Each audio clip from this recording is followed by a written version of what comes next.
Hello student, आज हम लोग अपना चैप्टर 3 स्टार्ट करेंगे, इलेक्ट्रिक सप्लाई सिस्टम और एंड मोटर्स।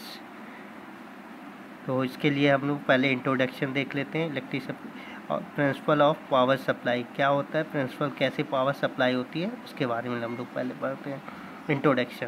इंट्रोडक्शन में हम लोग ये जानेंगे कि इलेक्ट्रिसिटी हमारे घर तक या हम कैसे इलेक्ट्रिसिटी यूटिलाइज करते हैं। पहले हमें क्या ज़रूरत है, पावर कैसे हम जनरेट करें, जनरेशन पावर को हम लोग कैसे जनरेट करें, उसके बाद ट्रांसमिशन, उसके बाद डिस्ट्रीब्यूशन और यूटिलाइज।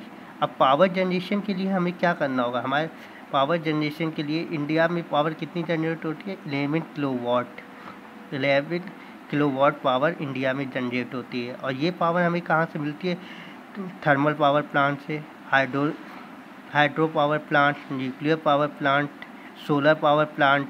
जैसे हम लोगों ने पहले चैप्टर में ये सब पढ़ लिए।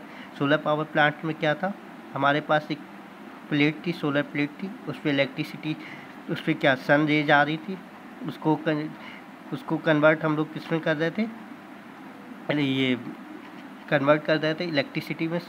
सोलर एनर्जी को हम लोग किस में कन्वर्ट कर रहे थे, इलेक्ट्रिक एनर्जी में, और उसका आउटपुट लेके हम पावर को यूटिलाइज, इलेक्ट्रिसिटी को यूटिलाइज कर रहे थे। तो इसी तरह हाइड्रो पावर प्लांट्स में भी यूटिलाइज होता है, और तुम्हारे थर्मल पावर प्लांट में न्यूक्लियर पावर है। तो यहाँ से पावर जनरेट होती है, पावर का जनरेशन होता है, और जनरेशन के बाद हम लोग इसको ट्रांसमिट करते हैं। ट्रांसमिट के बीच में क्या होता है, स्टेप अप, हम लोग इस 11 किलोवाट को बढ़ाते हैं, स्टेप अप करते हैं, और फिर ट्रांसमिशन के लिए भी भेजते हैं। तो यहाँ पे जब हमने स्टेप अप कर दिया तो इलेक्ट्रिसिटी मेरी बढ़ गई, और यहाँ पे मेरी ट्रांसमिशन स्टेज पे आ गई। लेकिन यहाँ से हमें जब डिस्ट्रीब्यूट करना होता है तो हम लोग फिर इसको इलेक्ट्रिसिटी को स्टेप डाउन कर देते हैं, इलेक्ट्रिसिटी को कम कर देते हैं, फिर डिस्ट्रीब्यूशन भी भेजते हैं। डिस्ट्रीब्यूशन के बाद यही इलेक्ट्रिसिटी मेरी क्या सब स्टेशन पे जाती है, और सब स्टेशन से मेरी जहाँ ज़रूरत होती है, अगर हमें बड़ी इंडस्ट्री में चाहिए तो ज़्यादा इलेक्ट्रिसिटी हम लोग सेंड करेंगे, अगर हमें कम चाहिए तो कम भेजेंगे। घर में हमें 220 चाहिए तो हम लोग देखते हो जहाँ बिल जमा करने जाते हो उसी के बगल में वहाँ भी पावर स्टेशन होता है, तो यहाँ वहीं से हम लोग को इलेक्ट्रिसिटी मिलती है। तो वहीं से हम लोग यहाँ बोल सकते हैं इलेक्ट्रिसिटी हमारी यूटिलाइज हो रही है। इसकी डेफिनेशन क्या होता है, डेफिनेशन देख लेते हैं। एन इलेक्ट्रिक पावर सिस्टम, जो electric power system is a network of electric component. जो इलेक्ट्रिक पावर सिस्टम है ये नेटवर्क है किसका, electric component, which transmit electricity, जो कि ट्रांसमिट करता है इलेक्ट्रिसिटी फ्रॉम द डिस्ट्रीब्यूशन, जो इलेक्ट्रिसिटी ट्रांसमिट करता है डिस्ट्रीब्यूशन से कहाँ, सब स्टेशन पे टू होम्स तक।